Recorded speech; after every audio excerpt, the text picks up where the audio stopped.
Intsinzi ya Donald Trump dufatiye ku ngene isi imeze ku bihanze isi abantu barafise icizere kinini gose bamuzeye ko vyinshi gose kugira ngo barabe ko ibihe turimwo bibi bigoye byohinduka.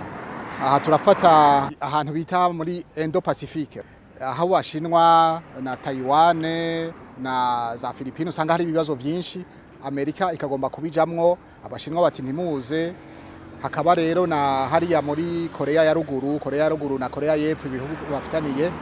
Muri Afrika murabona ibiba muri Sudani, naho cyane Trump igihe aheruka ntiyitayeho cyane bya Afrika, ariko nta cobuza yuko twiyumvira ko hashobora kugira igihinduka. Murumva rero abantu benshi bamwizeye ko byinshi cyane kugira ngo barabe kwizinduru zogabanuka. Murabona hari ikintu bita muri imigenderanire n'ayandi makungu politique étrangère, hari ibintu bita continuité, donc urukurikiranwe. Haraho tuzohora gusanga nawe hari ivyo bari bahuriye ko n'abademokrate bahora kuri ku butegetsi, akavuga ati ndashobora kubibandanya mugabo ngira ngo azohindura gatoya. Abibandanije abikuruko vyariko biragenda bizomugora nawe nyene, kuko muravye ingene abanyagihugu bo muri Palestina, bo muri Libani na Iran yagiyemwo bizohava bimugora. Iciza rero kubarya ba Israel nuko bajya abantu bafashwe mpiri bita ba otage abakiriho boronka ingene bashikanwa botaha bagasubira mu miryango yabo. Ico gihe niyareka akaguma batera amabombe abo bantu bafashwe mpiri baba Israel nabo nyene bazohaba basiga ubuzima, hanyuma ico yaragamije gushikako kibe kibuze. Uravye imigenderanire Trump yafitaniye na ministre wa mbere wa Israel Netanyahu, urabona ko ari abantu bumvikana. Mwarabonye ivyo yabagiriye, yaremeje ijya Israel Jerusalem kwiba capitale ya Israel, nawe hagize icyo basaba avuga ati iki kintu cobafasha namwe codufasha mu migenderanire. Nibaza ko Netanyahu yovyumva kandi agahesha gatoyi.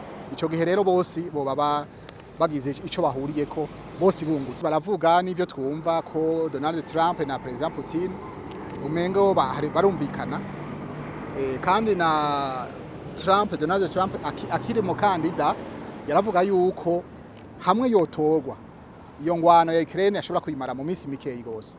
Birakunda kandi birashoboka kuko urumva acakoresha ubugenzi buri hagati yawe na Putin, hanyuma umwe wese agacavuga ati gerageza ukora iki nanje mfashe iki, ugasanga hariho barashobora kwegerana. Ariko ikibazo gikuru rero nuko iyo ngwano mu bisanzwe burya si ntiri hagati ya Ukraine n'Uburusiya, ni ngwano iri hagati y'abanyaburayi ifatanye na Amerika bagwanya n'Uburusiya. Hamwe Trump yoshobora kubwira bajya abanyaburayi bashigikiye iya ngwano, mwarabonye imfashanyo nyinshi Amerika iguma ibaha kugira bagwane ibigwanisho n'ibindi. Ivyo ravuze ati ivyo birahagaze, Ukraine urumva ntiyosubira kugwana kuko ntavyo yoshobora. Abantu mu bisanzwe bafise ubwoba cyane kuri yitorwa rya Trump n'abanyaburayi.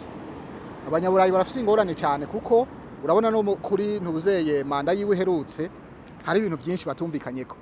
Ijya ntuzeye alliance bahuriyemo OTAN, bona ni alliance yo kwivuna umwanzi. Muri Afrika simoni ikintu kinini kizohinduka dufatiye kuvyo yakoze kuri manda yiwe herutse, ariko ico twabonye nuko kuri manda yiwe nta ngwano twabonye cyane muri Afrika. Fatiye nko kuri ingwano hafi yacu ha muri Congo, bajya abantu bariko baragwanya ubutegetsi bwo muri Congo M23 fatanije n'abajya n'ibi bihugu bibafasha. Uravye barafitana imigenderanire ikomeye cyane n'abademokrate bari ku butegetsi, nibo bashobora kuba babona bafasha, babaha impigi, babaha n'ibikoresho, babaha n'amafaranga. Ariko ico gihe ivyo bikoresho niyo nubwo bushigikizi babaha bitahabaye nabo ntibosubira kubandanya. Nico cyane niyumvira ko gishobora gufasha. Murabona no muri Sudani naho nyene hari ingorane, bajya abantu bariko bagwanya ubutegetsi, bajya ba general babiri bariko baranyinyana, nabo nyene hagize umuntu ababwira ati hagarika, bakabona yuko abishimitse bati rondera ingene mwumvikana abanyagihugu bareke kugwa mu mporero. Nibaza ko bobikora. Ikintu mfitiye ko impungenge gusa ikintu ca continuité muri politique étrangère.